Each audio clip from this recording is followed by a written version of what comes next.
Hello, everyone, and welcome to the Hub Church Online. You're very welcome to be here. Thank you very much for joining us on this journey online. It is great that we're still going on despite everything that's going on outside. My name is Lydia, and I'm part of the Hub leadership team. And yeah, I'm going to be hosting today. So today, Ben and Martha are going to speak to us. They're going to have a chat, like an interview. And Alexa and Owen are going to sing to us later. And also there will be questions for you to discuss in your mini hubs. So our vision at the hub is to be a safe place to explore faith, grow as a family, and to follow Jesus.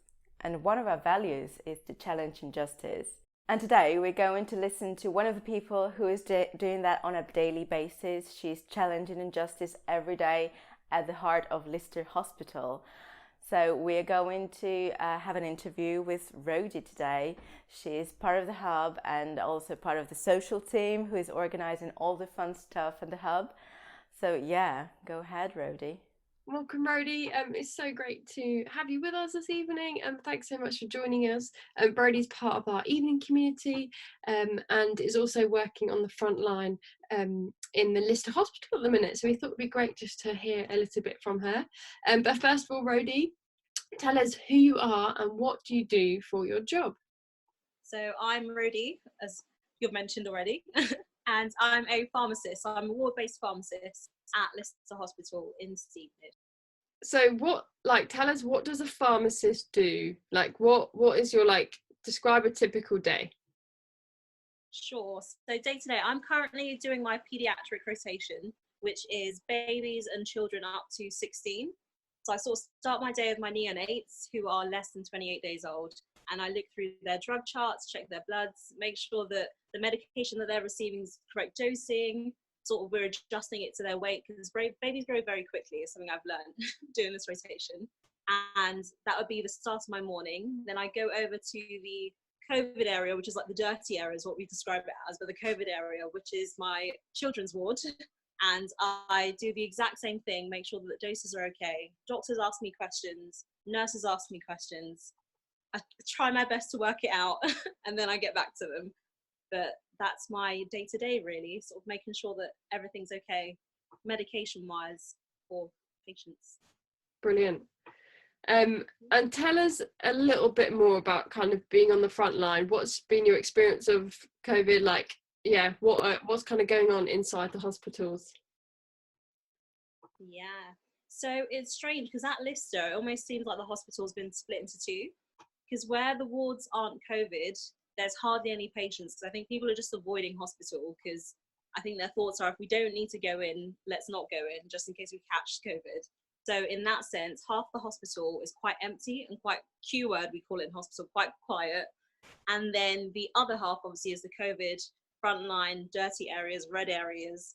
And it's strange because it is that you've got half and half, where half of us are sort of twiddling our thumbs wondering what to do because there aren't any patients, and then the other half you can tell are just running around like crazy.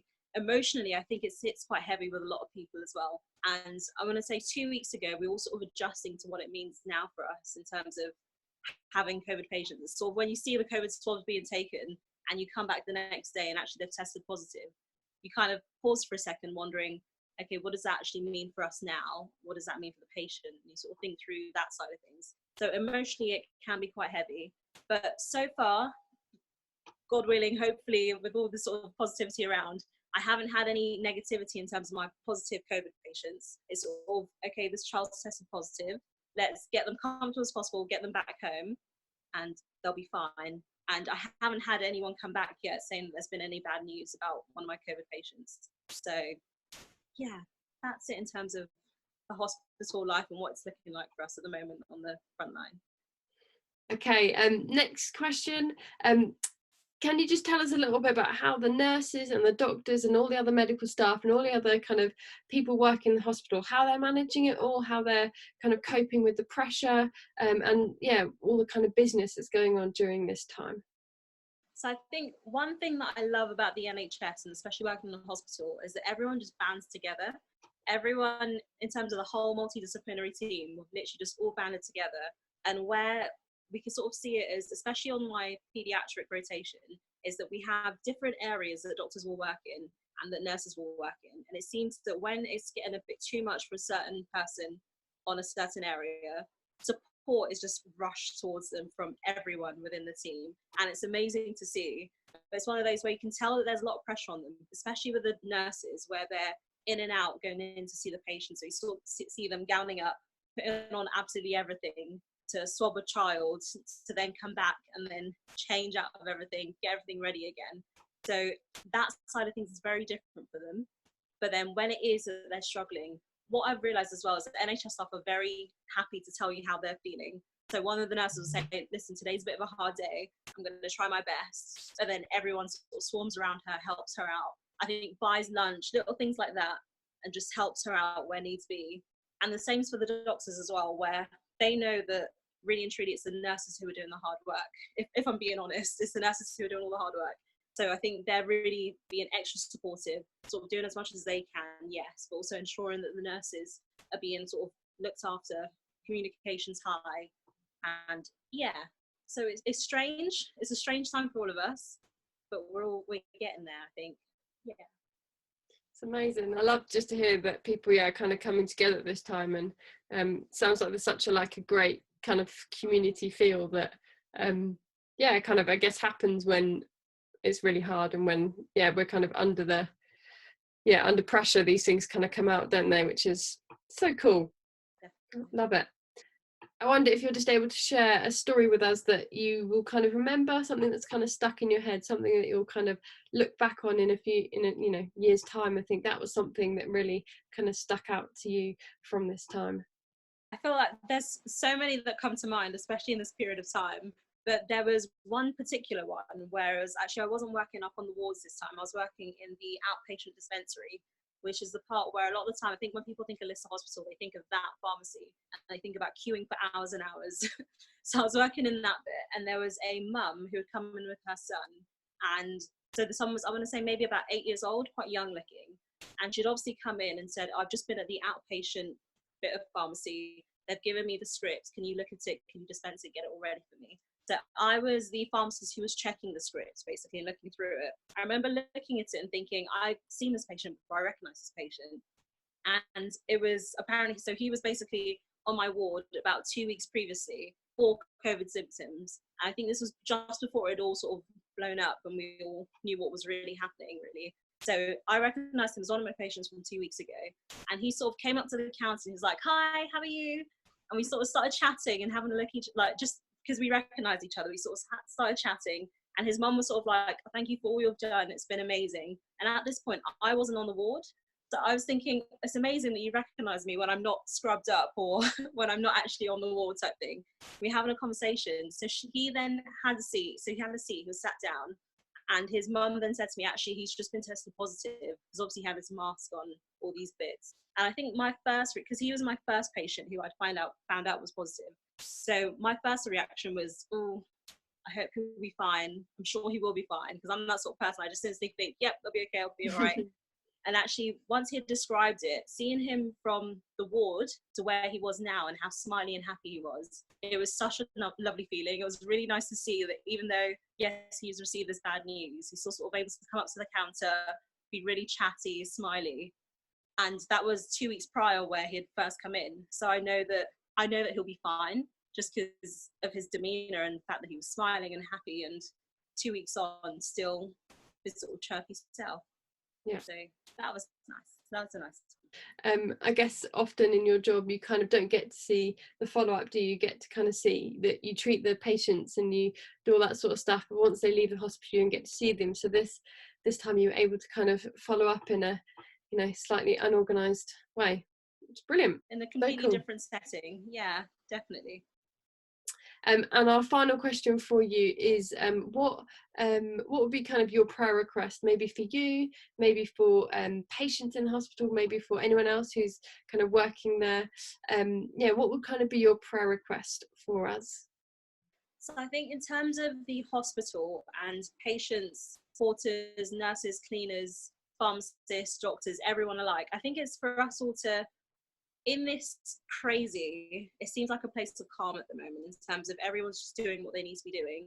Heads are down. People are coming in because they love their jobs and they want to be able to help. They want to be able to make a difference. So for that just to continue, that although it's quite a scary time, for us all to remain as we are, which is calm and ensuring that actually we have the best outcome for as many patients as possible. And just for that to continue on through, because obviously we don't know how hard this is going to be or how much worse it's going to get or if it's going to get better. So just for us to just settle and sort of stay on the line of, let's just keep going, and there will be an end to this. There will be sort of a light at the end of the tunnel. Excuse my cheesiness. But yeah, just for calm and rest and to continue as we are. Brilliant.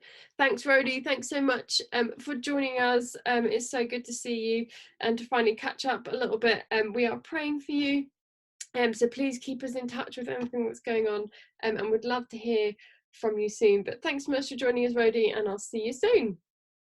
Yeah, thank you, Martha and Rodie. That was great. Great to hear the news from the NHS. And today we're going to start our service just the same way that we are starting our usual service, whether we are here at the church or online. We're going to do sung worship, and I encourage you to get up from the places that you are sitting, from your sofa, get comfortable in a space that you are, and I encourage you to engage in this sung worship. But before we start, I'm going to pray for us. So Lord, we thank you for your presence. Thank you that you are with us in all the different places that people are watching this service from. Lord, I pray that as we worship today, we grow stronger and believe that you're a good God, and we can trust you no matter how we're feeling.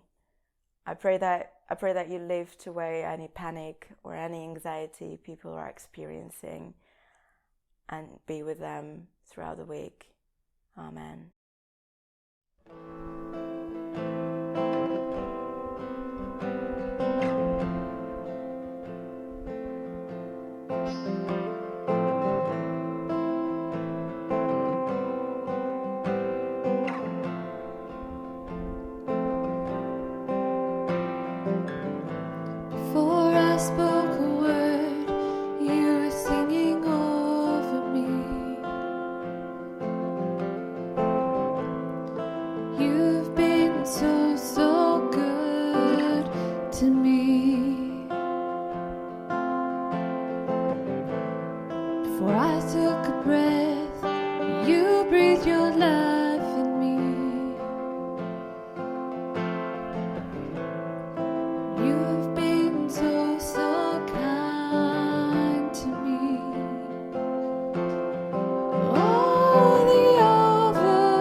Worship His holy name.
now we're going to do Bible reading. Helen is going to read to us today. Today's passage is Galatians chapter 5, verses 13 to 15. And I encourage you to grab your Bible, or if you don't have a physical book, just take your phone, whatever you use for Bible reading, and read with us, please. The reading is from Galatians 5, 13 to 15. For you were called to freedom, brothers and sisters. Only do not use your freedom as an opportunity for self-indulgence, but through love become slaves to one another. For the whole law is summed up in a single commandment. You shall love your neighbour as yourself. If, however, you bite and devour one another, take care that you are not consumed by one another. Hello and welcome to the Hub Church Online. It's great that you've joined us today. It's really good to see you. Today we are week 2 of our Human Flourishing series. So if you didn't manage to catch last week, that is not a problem at all, and we'll give you a little recap in a few moments. But as you might have noticed, we have Ben with us again today. For those of you that don't know, Ben is part of our leadership team here, and we think he is amazing, has lots and lots of wisdom to share with us, which you're all going to get this morning. But before we jump into today, Ben, why don't you give us a really quick recap of what we looked at last week? Yeah, so I think we're looking at these sort of two twin ideas of happiness and freedom. So last week we looked at happiness and how a lot of it's based at the moment in the worldly view of freedom to choose what that looks like for the individual, and how often that gets turned into consumption of stuff, consumer culture and all that sort of thing, and owning clothes and looking a certain way and so on. And then contrasting that with the view, the kind of Christian view, which actually it's about being inspired and following Jesus to recover the idea that we live in this sort of love-centered system that God's created, and that's kind of, and so today what we're going to be looking at is a bit more about what that means in terms of personal freedom. Brilliant. And so give us a little intro, like what prompted you to talk about freedom? So I think with the pandemic it feels like we've had our freedom so constrained, quite in every sense, and so I think it really raises those questions, and I found myself asking things like, well, am I putting my life on hold until this is all over? You know, and like there's a load of stuff I'm looking forward to over the summer. I'm missing my swimming, you know, seeing friends, and so it kind of got me really thinking, well, yeah, that doesn't feel right somehow. So actually, what does that really mean? It's come up in our mini hub as well, where we're exploring like what is the meaning of life and what components give life meaning and those sorts of things. So yeah, that's why it just seemed like, and I know in our conversations, thought it'd be good to maybe open that conversation up with wider hubsters. Brilliant. So Ben, what are the kind of big views of freedom out there? What are other people saying about it?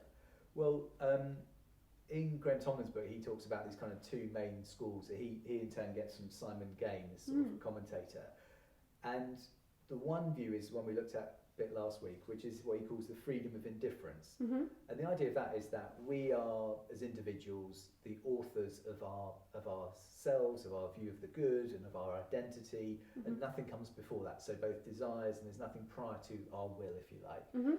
And so it's about freedom of choice. It's about this idea that we can, if you like, impose our will on the world. The world is this sort of, you know, inert thing that we can put our will on, and other people included within that. And so any sort of idea of loyalty, authority is seen as a threat to that freedom, because that might curtail my ability to say what I think is right for me. And so, but I think one of the questions that gives is that, a bit like Oscar Wilde says, one of my favourites, is, you know, that God sometimes punishes us by giving us what we ask for. So I think part of the problem might be precisely that idea that what if what we think is good for us isn't actually what's good for us. Interesting. Okay. And so it seems a little bit similar to some of the kind of views of happiness we looked at last week. Was that right? That's right. So that's very consistent with the whole mainstream view of happiness we get from people like Locke and John Locke and J.S. Mill and so on, which is the sort of bedrock of individualism that very much underpins, if you like, the Western democracy and so on. And that's why I think it's so influential, because as Francis Fukuyama said, that when after the collapse of communism, it's like it's the end of history. It was almost as if they had these different competing worldviews, and that the liberal democracy is the worldview, which then has underpinned globalization. And so and I think one of the things we're seeing conflict now between whether that's is certain Islamic State and things like that, but also in China, is they don't share that sort of liberal view that we have in the West, and so that's part of the roots of, I think, some of the conflict we're seeing in the world today. Interesting. Yeah. Okay. And what about other views of freedom? Anyone else saying anything? Yeah, so the second view he had is this idea of freedom of excellence, which comes from one of my favourites, Aristotle, sort of had this idea, but also people like St. Augustine and Thomas Aquinas, and more recently people like Iris Murdoch, who have this idea that we naturally are orientated towards goodness and the truth, and that when we pursue that, it's about pursuing our excellence, so it's about becoming something. So whereas the previous one is often what's sometimes referred to as freedom from constraint, this focuses more on freedom to become something. Okay. And often what that means is honing skills and self-mastery in order to do that. So sometimes the analogy used is like two twin daughters. One learns the piano, one doesn't. And the one that doesn't is almost like that sort of freedom of indifference, which is she can choose whether she wants to do or not do, but she can't play music. But the one that's learned the piano has, through self-mastery, the freedom to play the piano, to make music. So that's a similar kind of idea. But the idea then is that it's not about sort of following laws, it's about becoming something, and that sort of idea of self-realisation. And there's another thinker, Simone Weil, who talked about this idea that obedience therefore isn't the conflict of freedom, but actually it can help and enable freedom to become who we are.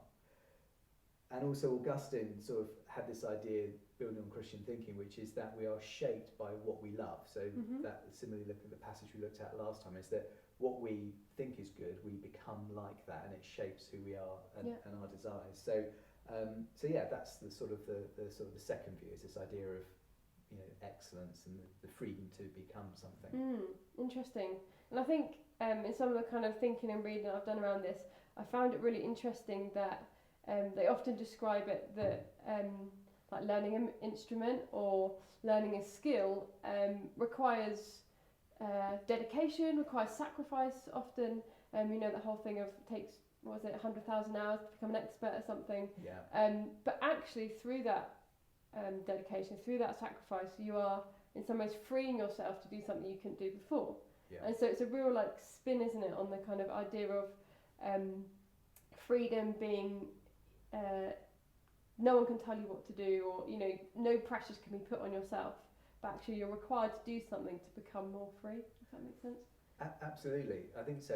And one of the reasons why this was a big major insight for me, and part of my steps to coming back to faith really, was I was hugely influenced by Aristotle. And I think the reason being that I think he proved from a secular perspective, without making any assumptions, that the best human life was one which pursued excellence and human flourishing. It was the only explanation he could find, which is both an end in itself, not a means to an end. Interesting. And and I felt he was right in that conclusion, and that provided, if you like, a view of what the good life is, which wasn't dependent on any sort of external explanation. But for me, it didn't provide the full picture. It provided part of the picture, but the rest of that jigsaw puzzle, like I used the analogy last time, was provided by Jesus and the Bible, if you like, provide that full picture. Okay, so what is the Christian view of freedom? What does the Bible say about it? So going back to what I was touching on last time, was this idea that it's about recovering our role in the love-based system that God had created and designed for us. And so it's essentially, he's done that through sending Jesus to provide both a guide and a route. So it's essentially a gift, first and foremost, a gift through grace, that we as therefore recipients, our role is then to receive it with gratitude, but it's also something we need to learn how to use. So the analogy is a bit like a boat. Like, you can be given a boat, fantastic, but if you don't know how to sail it, it's not much good to you. And if you don't sail it, it's probably going to rot in the harbour. And I think that's just the same idea, that links in with that idea of freedom for excellence really as well. So I think therefore what it does is it means that it's an active role we need to play, that then becomes in harmony with this world that God's created, which then leads to abundance. But it transforms the way we view other people. So whereas before, in this kind of the view of, if you like, indifference of freedom, I see you as a potential threat to my view of the good, it transforms you to being somebody who's an essential part of it, and indeed someone I would serve. So by loving other people, we see other people as essential, both, if you like, important in and for themselves, and essential to my own realisation. So we become, if you like knots in a net. You know, we're not individuals. So I think it's a fundamental. And the other thing I think about it is that it's radically egalitarian. So I think when Paul was, writing to the early churches, he was saying how this transcends. It doesn't matter what age you are, what gender, what tribe you're from, or anything. This is for anybody, and that I think was radical then, and it's radical now. So I think, what's central I think to it is that it frees us up to love the only thing that's worth loving, which is essentially the origin of love itself, which is God. So and then others become a part of that picture. Yeah, interesting. And so I guess it feeds into that sense of things not being an end to themselves, but actually they're part of that journey towards the end, which is we believe God and a life in and with Jesus, right? Really, really good. Exactly. Yeah. Is there any kind of like Bible passages that you've been reflecting on, kind of in this topic? Anything that you kind of has aided your thoughts in this? Thanks. Yeah. So I think that quote from Galatians we've heard, I think is really powerful, because it gets at, I think, the typical, what gets in the way of that. So, and he often talks about sort of either it's desire or human nature gets translated, but I think what he's getting at is the things that are created rather than the creator. When we shift, as we looked at a bit last time, when we shift our focus to what's created, whether that's food, other people, we set them up as being our goal, it takes us out of kilter with the harmony that God's designed the system to be. So we're if you like, stepping out of and pulling against the natural laws built into the system. And so that's why he's saying that leads to conflict, division, and destruction. Whereas when we follow love through the Holy Spirit, what we're doing is we're tapping back into the way things are designed to be, which then taps us into that abundance. So again, I love the idea of the sort of the tree, is that it's like the Spirit is like the sap rising through the tree, giving it life and growth and so on. And that's what we get when we're tuning into that system. And I think that's what kind of Paul's getting at there. And so and the other kind of analogy that's used a bit like a chariot. So this goes actually back to Plato, talked about a charioteer, where you had like the desires of the horses, and then your sense of self, your ego is the chariot, and then the reason is the kind of the charioteer. That was Plato's idea.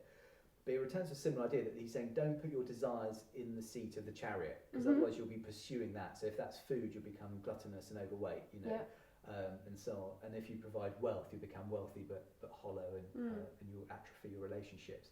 So he's saying don't put your desires in the driving seat of the chariot. Make sure the only thing in that is the pursuit of God. And what that really means is following Jesus, because Jesus is that example of what that looks like for humans in the system as originally designed by God, if you know. Yeah, brilliant.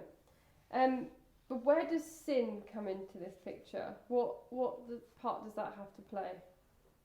So I think this is interesting, coming back to, again, that contrast with how we often think about sin, which is a set of rules that infringe people's, kind of freedom. Yeah.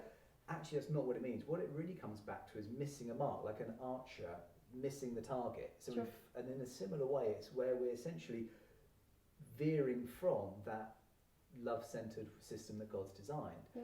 And so this is where St. Augustine talks about it's really a deviation, therefore, to nothing. It's not that there's an alternative. Like we sometimes think, that I want to do the fun stuff, but I can't do the fun stuff. He's saying, no, it's just empty. It's no thing. That's what sin is. It's an emptiness. It's an atrophying.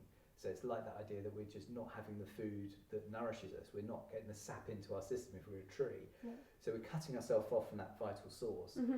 And And so what we do is it's simply desiring either the wrong thing or the right things in the wrong way. So again, we're putting the created in that we're focusing on this conception of the good on, not the creator. And so again, there's that dislocation. And what that does, I think, is then that risks creating a web of, if you like, habits and relationships that lock us into that. And that's where I think is often Paul talks about as being like bondage. He says if you're leaving it to what he calls human nature, following the created, it leads us into underpins our habits, and we're locked into that bondage, just like an addict, who thinks they're free to for the next drink or the drug, but actually they're not free. They're bound to it through habits, which is actually destroying them. And so and the other important thing is that one of the other sort of medieval thinkers, Anselm, was saying that when we turn away from the good, we lose the taste for the good. So it actually diminishes. But equally, the more we turn towards it, the more it increases our desire for the good. So again, the more we turn to Jesus and God, the more we get to know him, the more we follow him, the more we become like him. And so we're on this sort of virtuous circle. That's the... And I think another thing, there's a quote from sort of Tim Keller, who points out that the risk is that if we aim for heaven, we get heaven and the earth thrown in. Yeah. But if we aim for earthly things, we get neither. Sure. That's kind of, I think, the irony sort of behind that kind of idea. Yeah, interesting. I was reminded as you were talking of that picture of, I don't know, of like a boat or something, and it's kind of aiming in a particular direction. It's 1 degree off, and then as it travels along, that kind of 1 degree becomes further and further as it kind of cuts away from the original target. And I think, I don't know, that's sometimes helpful for me to kind of think of actually, maybe it's a decision, maybe it's a thought, maybe it's an action that was slightly off kilter, off kind of target, and actually that has then kind of grown and grown and grown to a point where I'm, completely off target. And maybe there's something in that of sin being those kind of choices, and I don't know if that's kind of helpful for people, but I think so. It reminds me of another analogy I like, which is like a compass. It's a bit like we no longer have the true north because someone's put a magnet near it and it's deviating it in a similar way. You're right. So our frame of reference has been skewed. Yeah. And I think that's the other thing, is that all of those systems and that were built to reinforce goodness reinforce the opposite. That's the other thing. So whether that's the way a parent might train a child, or the inspiration people have, or the habits that they have, all of those things that are meant to reinforce goodness reinforce the opposite. And so one bad decision tends to lead to another. Interesting. I guess I'm also like struck by the sense of this being like a systemic thing as well, that actually often it feels like it's our own choices and our own desires and stuff, which it is, but also there is a part to play, thinking of actually there are broken systems, there are broken people, there are broken leaders, you see what I mean? So it's more than just me versus the world. It's kind of almost like a collaboration in that sense. And actually I think there's a responsibility to acknowledge that we have pressures on us from other people, from other places. And that kind of also affects our sense of freedom and what we think makes us free or makes us good or happy.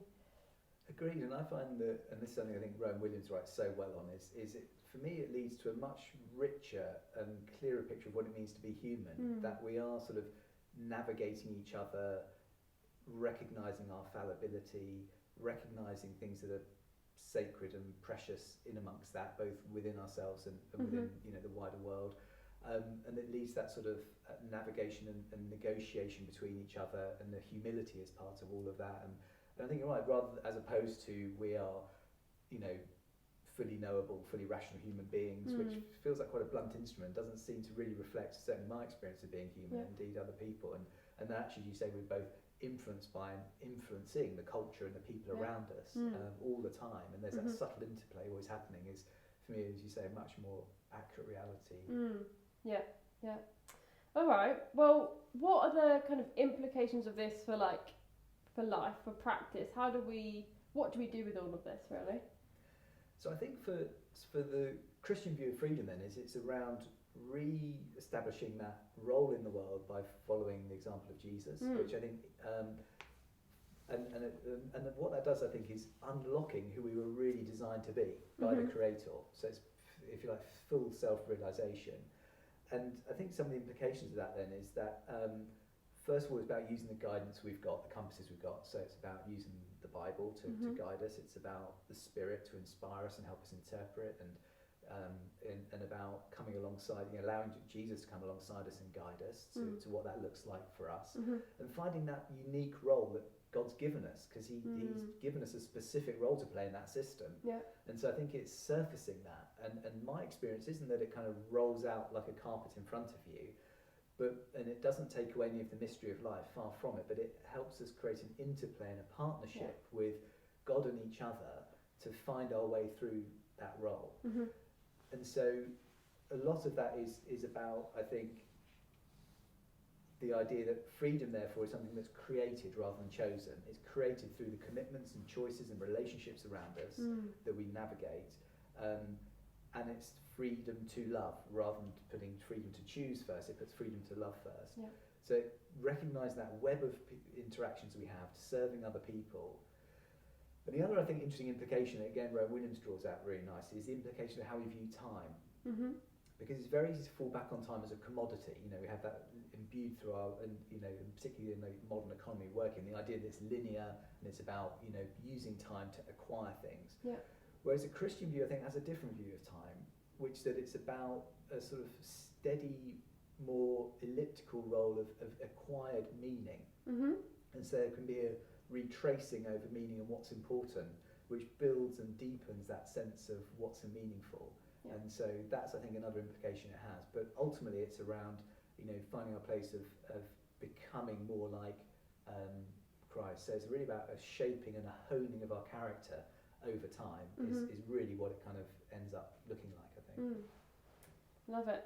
I think as a reminder of that, another Augustine quote of that our hearts are restless until we find their rest in you, which is obviously talking about God, and that sense of and I guess my reflection of kind of pre-lockdown, pre-corona was that people feel restless, like they're kind of looking for all this stuff, and actually they're hoping it gives them happiness and freedom, and actually what they realise of what they're finding is that it's just an ongoing cycle, and they keep going and going, and actually the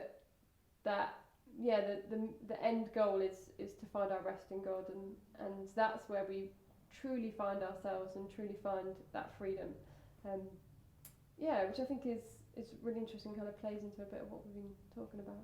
Yeah, I mean, it's interesting, the word that's used in the Bible for happiness is that idea of peace, that and tranquility. You're right, and that real restness can only be found there. I think that's right.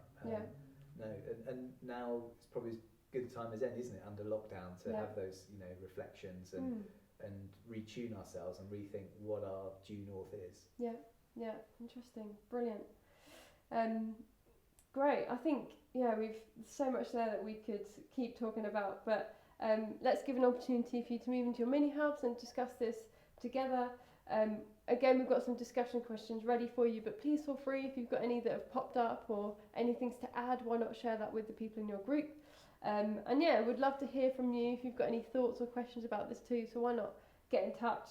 That would be great as well. But Ben, you've got a couple of books and stuff that you thought would be good to recommend, didn't you? Just as a bit of extra reading if people are interested. So what are those that you think? So I think there's a couple that spring out. So Rowan Williams is one that's written this wonderful short series or book of short.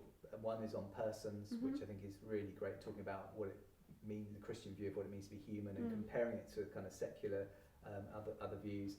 The other is Graham Tomlin, who wrote Bound to be Free, which looks at this kind of paradox of freedom. And in fact, I think it's probably worth just finishing on his quote, actually, where he said, the paradox of freedom is that it's not in being free from God and neighbours that we find true liberty, but that we find it growing through, welcoming and strengthen the very ties that bind us to our Creator and those He gives us to love. So it's brilliant. Very recommend. It's a good read. Yeah, it is great. What a way to finish. So yeah, thanks so much, Ben. Thanks for all the kind of time you've given us.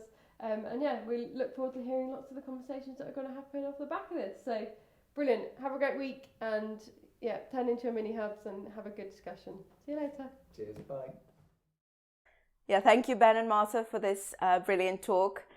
It was very interesting to listen to you both, and we're so lucky to have Ben here at the church. It's always great to listen to his wisdom. So now we're going to move into a time of discussion, and we have some questions prepared for you, which you're going to see later. So when you are in your mini hubs later today, you will have some great conversations, hopefully. And if you're not part of the mini hub, we encourage you to become part of one, and feel free to drop us a message, whatever messaging you use, WhatsApp or Facebook or emails. But before we go into discussions, we're going to say Lord's Prayer together. And today we're going to do something different. So we would like you to say Lord's Prayer in your own language. I'm Russian, so I'm going to say it in Russian. Отче наш, сущий на небесах, да светится имя Твое, да приидет царствие Твое, да будет воля Твоя и на земле, как и на небе. Хлеб наш насущный дашь нам сей день. И прости нам долги наши, как мы прощаем должникам нашим. И не введи нас в искушение, но избавь нас от лукавого. Ибо Твое есть царство, и сила, и слава вовеки. Аминь.